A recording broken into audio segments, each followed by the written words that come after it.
നമസ്കാരം. ഏവർക്കും post market റിപ്പോർട്ട്സുകളിലേക്ക് സ്വാഗതം. ഇന്ന് ജൂലൈ 27.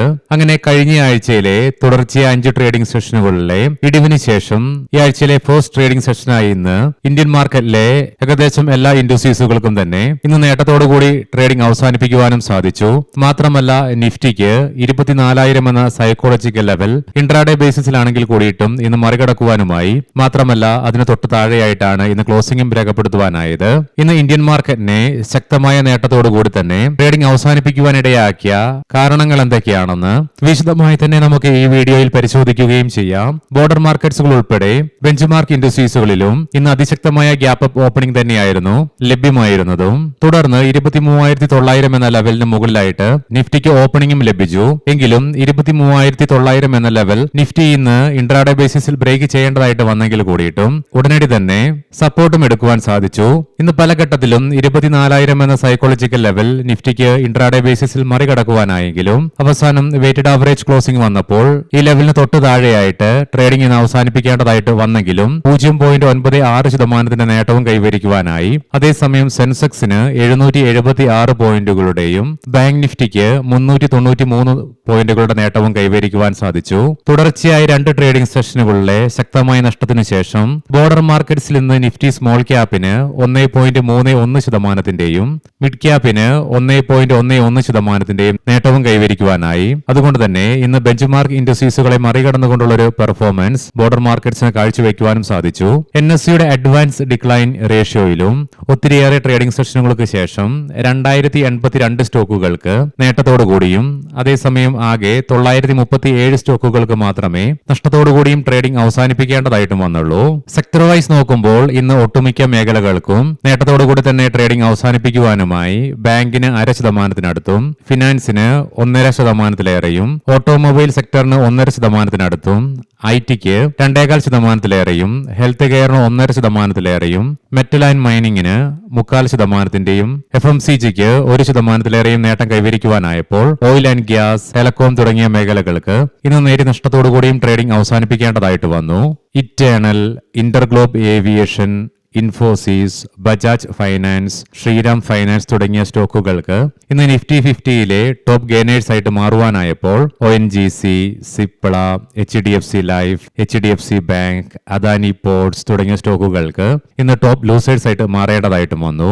കഴിഞ്ഞ ആഴ്ചയിലെ ആദ്യ 3 ട്രേഡിംഗ് സെഷനുകളിൽ ശക്തമായ ഇടിവ് ഇന്ത്യൻ രൂപയ്ക്ക് $ഡോളറിനെതിരെ നേരിടേണ്ടതായിട്ട് വന്നു. എങ്കിലും കഴിഞ്ഞ വ്യാഴം വെള്ളി ട്രേഡിംഗ് സെഷനുകളിൽ ശക്തമായ ചെറുത്തുനിൽപ്പ് നടത്തിക്കൊണ്ട് ഫ്ളാറ്റ് ആയിട്ട് ക്ലോസിംഗ് രേഖപ്പെടുത്തുവാനായി. തുടർച്ചയായി 4 ആഴ്ചകളിൽ $ഡോളറിനെതിരെ ഇന്ത്യൻ രൂപയ്ക്ക് നഷ്ടത്തോടുകൂടി ട്രേഡിംഗ് അവസാനിപ്പിക്കേണ്ടി വന്നെങ്കിൽ ഇന്ന് സിംഗിൾ ഡേയിൽ $ഡോളറിനെതിരെ വെള്ളിയാഴ്ചത്തെ ക്ലോസിംഗ് ലെവലിൽ നിന്നും 68 പൈസയുടെ നേട്ടത്തോടുകൂടി ഒരു $ഡോളറിനെതിരെ 95.89 എന്ന ലെവലിലായിട്ട് ക്ലോസിംഗും രേഖപ്പെടുത്തുവാനായി. എണ്ണയുടെ വിലയിലുണ്ടായ ശക്തമായ ഇടിവിനെ തുടർന്ന് ഇന്ന് ക്രൂഡ് സെൻസിറ്റീവ് സ്റ്റോക്കുകളായ Eternal, JK Tyre, Asian Paints തുടങ്ങിയ സ്റ്റോക്കുകളിൽ 5% ഉയർച്ചയും അനുഭവപ്പെട്ടു. ബെറ്ററായിട്ട് വന്ന Q1 ഏർണിംഗ്സിന്റെ ഫലമായിട്ടും നൗമ എന്ന റേറ്റിംഗ് ഏജൻസി സ്റ്റോക്കിന്റെ ടാർഗറ്റ് പ്രൈസ് ഉയർത്തിയതിന്റെ ഫലമായി ഇന്ന് യുണൈറ്റഡ് സ്പിരിറ്റ്സിന്റെ സ്റ്റോക്ക് പ്രൈസിൽ 1% ഉയർച്ചയും അനുഭവപ്പെട്ടു.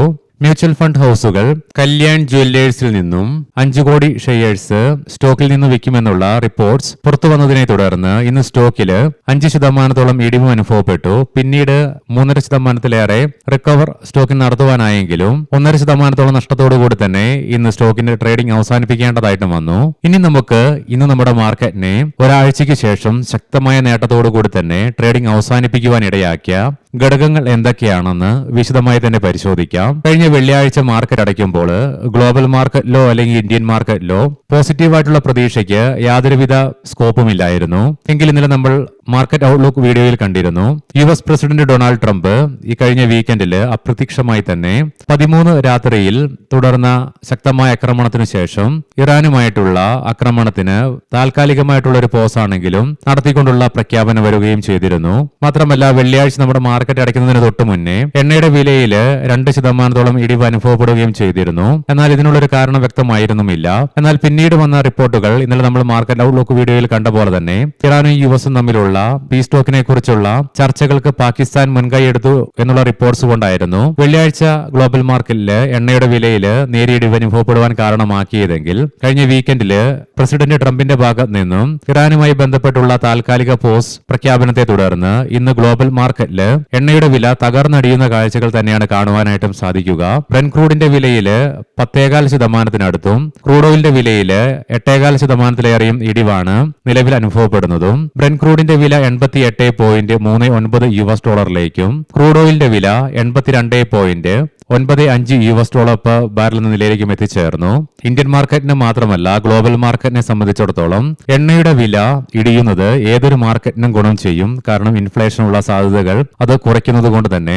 അതുകൊണ്ട് തന്നെ ലോകത്തിലെ വെച്ച് one of the largest oil കൺസ്യൂമറായ ഇന്ത്യയെ സംബന്ധിച്ചിടത്തോളം ഇന്ന് എണ്ണയുടെ വിലയിൽ ഉണ്ടായ ഗണ്യമായ ഇടിവ്, അതായത് കഴിഞ്ഞ വെള്ളിയാഴ്ച മുതൽ നോക്കുകയാണെങ്കിൽ ഏകദേശം 12%-ലേറെ ഇടിവാണ് എണ്ണയുടെ വിലയിൽ അനുഭവപ്പെട്ടതും. ആയതിനാൽ തന്നെ ഇന്ന് എണ്ണയുടെ വിലയിൽ അനുഭവപ്പെട്ട ശക്തമായ ഇടിവ് തന്നെയാണ് ഗ്ലോബൽ മാർക്കറ്റിനെ എന്ന പോലെ തന്നെ ഇന്ന് ഇന്ത്യൻ മാർക്കറ്റിനെയും ശക്തമായ ഒരു നേട്ടത്തിലേക്ക് നയിക്കുവാൻ സഹായിച്ച ഏറ്റവും പ്രധാനപ്പെട്ട ഘടകം. കൂടാതെ ട്രംപിന്റെ ഇറാനുമായിട്ടുള്ള താൽക്കാലിക പോസ്റ്റ് പ്രഖ്യാപനത്തെ തുടർന്ന് വീണ്ടും ജിയോ പൊളിറ്റിക്കൽ ആശങ്കകൾക്ക് താൽക്കാലികമാണെങ്കിൽ കൂടിയിട്ടും ഒരു അയവ് വരുന്ന കാഴ്ചയും ഇന്ന് പ്രകടമായിരുന്നു. ഇതിനെ തുടർന്ന് ഇന്ന് ഗ്ലോബൽ മാർക്കറ്റിലാകമാനം ശക്തമായ പോസിറ്റിവിറ്റിയാണ് അനുഭവപ്പെട്ടതും. ഇന്ന് രാവിലെ 0.5% നേട്ടത്തോടുകൂടി ട്രേഡിംഗ് പുനരാരംഭിച്ച യുഎസിലെ ഡോ ജോൺസ് ഫ്യൂച്ചർ നിലവിൽ 1%-ലേറെ അഥവാ 541 പോയിന്റുകളുടെ നേട്ടത്തിലാണ് ട്രേഡിംഗ് നടത്തിക്കൊണ്ടിരിക്കുന്നതും. യൂറോപ്യൻ മാർക്കറ്റ്സിലും UK മാർക്കറ്റ് 0.5%-അടുത്തും ഫ്രാൻസ് മാർക്കറ്റ് 0.25%-ലേറെയും ജർമ്മൻ മാർക്കറ്റ് 1.5%-ലേറെയും നേട്ടത്തിൽ തന്നെയാണ് ഇന്ന് വ്യാപാരം നടത്തിക്കൊണ്ടിരിക്കുന്നതും. ഏഷ്യൻ മാർക്കറ്റ്സിലും ശക്തമായ പോസിറ്റീവ്നെസ് അനുഭവപ്പെടുന്നുണ്ട്. ആകെ തായ്വാൻ, ഇന്തോനേഷ്യൻ, തായ്ലൻഡ് മാർക്കറ്റുകൾക്ക് മാത്രമേ ഇന്ന് ഏഷ്യൻ മാർക്കറ്റ്സിൽ നഷ്ടത്തോടുകൂടി ട്രേഡിംഗ് അവസാനിപ്പിക്കേണ്ടതായിട്ടും വന്നുള്ളൂ. ബാക്കി എല്ലാ മാർക്കറ്റുകൾക്കും നേട്ടത്തോടുകൂടി തന്നെ ട്രേഡിംഗ് അവസാനിപ്പിക്കുവാൻ സാധിച്ചതിന്റെ ഫലമായിട്ട് ഇന്ന് ഗ്ലോബൽ ക്യൂസ് ശക്തമായി മാറിയതും. കഴിഞ്ഞ ആഴ്ചയിൽ മാർക്കറ്റിൽ ശക്തമായ ഇടിവ് അനുഭവപ്പെട്ടപ്പോൾ പോലും ഇന്ത്യ വിക്സ് വീക്ക്ലി ബേസിസിൽ കാര്യമായ ഉയർച്ചയൊന്നും രേഖപ്പെടുത്തുക ഉണ്ടായില്ല. എങ്കിലും അതിനിടയിൽ ഹൈ വോൾട്ടാലിറ്റി ഇന്ത്യ വിക്സിൽ പ്രകടവുമായിരുന്നു. എന്നാൽ ഇന്ന് ഇന്ത്യ വിക്സിൽ ഏകദേശം 10%-ലേറെ ഇടിവ് ഇൻട്രാഡേ ബേസിസിൽ അനുഭവപ്പെടുക മാത്രമല്ല, ഇന്നത്തെ മാർക്കറ്റ് ഓപ്പണായ ഉടനടി തന്നെ ഏകദേശം 7%-ഓളം ഇടിവ് ഇന്ത്യ വിക്സിൽ അനുഭവപ്പെട്ടു. കൂടാതെ ഇന്ന് 9.76% ഇടിവോടുകൂടി 12.66 എന്ന നിലയിലേക്ക് ഒരാഴ്ചയിലേറെ കാലങ്ങൾക്ക് ശേഷം ഇന്ത്യ വിക്സിന് എത്തിച്ചേരാൻ സാധിച്ചതിന്റെ ഫലമായിട്ട് അത് നിക്ഷേപകരുടെ ആത്മവിശ്വാസത്തെ വർദ്ധിപ്പിക്കുവാനും മാർക്കറ്റിന്റെ സ്റ്റെബിലിറ്റിയെ വർദ്ധിപ്പിക്കുവാനും ഇടയാക്കിയതും. ഇതിനെല്ലാം പുറമെ ഇന്ന് ഇന്ത്യൻ IT മേഖലയ്ക്ക് വീണ്ടും കരുത്താർജിക്കുന്ന കാഴ്ചകൾ തന്നെയാണ് കാണുവാനായിട്ടും സാധിക്കുക. ഇതിലേക്ക് പ്രധാനമായും നയിച്ചത് ഗ്ലോബൽ റേറ്റിംഗ് ഏജൻസിയായ ജെഫ്രീസിന്റെ ഭാഗത്ത് നിന്നും അണ്ടർവെയ്റ്റിൽ നിന്നും ന്യൂട്രൽ എന്ന അപ്ഗ്രേഡ് ഇന്ത്യൻ IT മേഖലയ്ക്ക് നൽകിയതും. ഇതിനെല്ലാം പുറമെ നാളെ 28-ാം തീയതി ആരംഭിച്ച് 29-ാം തീയതിയോടുകൂടി അവസാനിച്ച് 30-ാം തീയതി വെളുപ്പിനെ വരാനിരിക്കുന്ന ഫെഡ് മോണിറ്ററി പോളിസിയിൽ നിലവിൽ വെസ്റ്റ് ഏഷ്യൻ പ്രശ്നങ്ങൾക്ക് താൽക്കാലികമായിട്ടുള്ള ഒരു പോസ് വന്നതിനെ തുടർന്ന് എണ്ണയുടെ വിലയിലുണ്ടായ ഗണ്യമായ ഇടിവ് മൂലം യുഎസിലെ ഫെഡിന്റെ ഭാഗത്ത് നിന്നും ഇൻട്രസ്റ്റ് റേറ്റ് അൺചേഞ്ച്ഡ് ആയിട്ട് തന്നെ സ്റ്റഡി ആയിട്ട് തന്നെ നിലനിർത്തുമെന്നുള്ള എന്ന പ്രതീക്ഷയും ഇന്ന് ഇന്ത്യൻ IT മാർക്കറ്റിന് കരുത്തു പകർന്ന പ്രധാന 2 ഘടകങ്ങളായി മാറുകയും ചെയ്തു. ഏകദേശം 2 ആഴ്ചകൾക്ക് മുന്നേ യുഎസും ഇറാനും തമ്മിലുള്ള പ്രശ്നങ്ങൾ വീണ്ടും രൂക്ഷമായപ്പോൾ എണ്ണയുടെ വിലയിലുണ്ടായ കുതിച്ചുചാട്ടവും ജിയോ പൊളിറ്റിക്കൽ കൺസേൺസ് വർദ്ധിച്ചതിനാൽ US ഡോളറിന്റെ ഡിമാൻഡിൽ വന്ന വർധനവ് മൂലം ഇന്ത്യൻ രൂപയ്ക്ക് ശക്തമായ തകർച്ചയായിരുന്നു US ഡോളറിനെതിരെ നേരിടേണ്ടതായിട്ടും വന്നിരുന്നത്.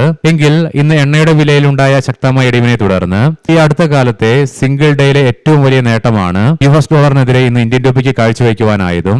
ഇന്ത്യൻ രൂപയുടെ മൂല്യത്തിലുണ്ടാകുന്ന ഉയർച്ച ഇന്ത്യൻ ഇക്വിറ്റി മാർക്കറ്റിനെ ഡയറക്റ്റ് ആയിട്ട് തന്നെ ഉപകാരപ്പെടുമെന്നുള്ളതിനാലും അത് വിദേശ ധനകാര്യ സ്ഥാപനങ്ങളെ ഇന്ത്യൻ മാർക്കറ്റിലേക്ക് ആകർഷിക്കുന്ന പ്രധാനപ്പെട്ട ഒരു ഘടകമായതിനാൽ തന്നെ ഇന്ന് ഇന്ത്യൻ രൂപയ്ക്ക് കൈവരിക്കുവാൻ സാധിച്ച നേട്ടവും. ഇതിനെല്ലാം പുറമെ ടാറ്റ കൺസ്യൂമറിന്റെയും NTPC, IDFC First Bank, AU Small Finance Bank തുടങ്ങിയ സ്റ്റോക്കുകളുടെ Q1 ഏർണിംഗ്സിന്റെ ബെറ്റർ ആയിട്ടുള്ള പെർഫോമൻസിനെ തുടർന്ന് ഇവയുടെ സ്റ്റോക്കുകൾക്ക് കൈവരിക്കുവാനായ നേട്ടവും ഇന്ത്യൻ മാർക്കറ്റിന്റെ നേട്ടത്തിന് ഒരു പരിധിവരെ ഗുണം ചെയ്യുകയും ചെയ്തു.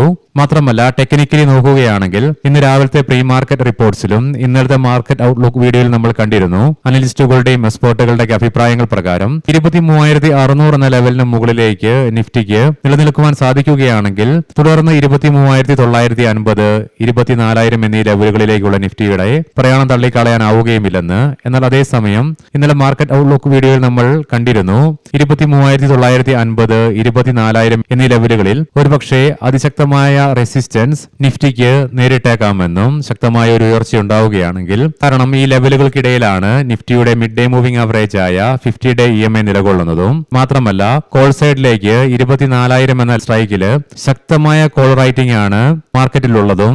എങ്കിലും ഇന്ന് നിക്ഷേപകരെ സംബന്ധിച്ചിടത്തോളം ഒരാഴ്ചയ്ക്ക് ശേഷം വീണ്ടും ഒരാശ്വാസം ലഭിക്കുന്ന ദിനം തന്നെയാണ് ഇന്ന്. തീർച്ചയായിട്ടും ഗ്ലോബൽ മാർക്കറ്റില് ഗോൾഡിന്റെ വിലയിൽ രാവിലെ 1.25% ഉയർച്ചയായിരുന്നെങ്കിൽ നിലവിൽ 0.5% നേട്ടം ചോർന്നു പോയിക്കൊണ്ട് ഏകദേശം 41 പോയിന്റുകളുടെ അഥവാ 1% ഉയർച്ച അനുഭവപ്പെടുന്നുള്ളൂ. 4,093.17 US$ പെർ ഔൺസ് എന്ന നിലയിലായിട്ടാണ് ഗോൾഡിൽ ട്രേഡിംഗ് നടന്നുകൊണ്ടിരിക്കുന്നതും. ഇനി നമുക്ക് ഇന്നത്തെ പ്രധാനപ്പെട്ട സ്റ്റോക്കിംഗ് ന്യൂസുകൾ പരിശോധിക്കാം. മുൻകൂട്ടി ഓർമ്മിപ്പിച്ചുകൊള്ളട്ടെ, ഇത് ഒരു ബൈ ഓർ സെൽ റെക്കമെൻഡേഷൻ അല്ല. സ്റ്റെർലൈറ്റ് ടെക് AI ഡാറ്റാ സെന്ററുകൾ ആഗോളതലത്തിൽ ഫൈബറിനുള്ള ആവശ്യം വർദ്ധിപ്പിക്കുന്ന സാഹചര്യത്തിൽ 1,500 കോടി രൂപയുടെ വിപുലീകരണ പദ്ധതികൾ കമ്പനി ആസൂത്രണം ചെയ്യുന്നു എന്നുള്ള റിപ്പോർട്ട്സ് വരുന്നുണ്ട്. ബോണ്ടാഡ എഞ്ചിനീയറിംഗ് ഓനിക്സ് IPP പ്രൈവറ്റ് ലിമിറ്റഡിൽ 60% ഓഹരി കമ്പനി സ്വന്തമാക്കി. സുമിറ്റോമോ കെമിക്കൽ പറയാൻ പോകുന്ന റിസൾട്ടുകളൊക്കെ Q1 ഇയർ ഓൺ ഇയർ ബേസിസിലാണ്. കമ്പനിയുടെ നെറ്റ് പ്രോഫിറ്റില് 20.5%, റവന്യൂവില് 0.6% വർധനവ് രേഖപ്പെടുത്തി. നെസ്കോ പ്രോഫിറ്റിൽ 4%, റവന്യൂവില് 9.6% ഉയർച്ച രേഖപ്പെടുത്തി. തമിഴ്നാട് മെർക്കന്റൈൽ ബാങ്ക് നെറ്റ് പ്രോഫിറ്റില് 35%, നെറ്റ് ഇൻട്രസ്റ്റ് ഇൻകത്തില് 32% വർധനവ് രേഖപ്പെടുത്തി. കാനറ ബാങ്ക് നെറ്റ് പ്രോഫിറ്റില് 2.2% നേരിയ വർധനവ് രേഖപ്പെടുത്തിയപ്പോൾ നെറ്റ് ഇൻട്രസ്റ്റ് ഇൻകത്തില് 13% വർധനവും രേഖപ്പെടുത്തി.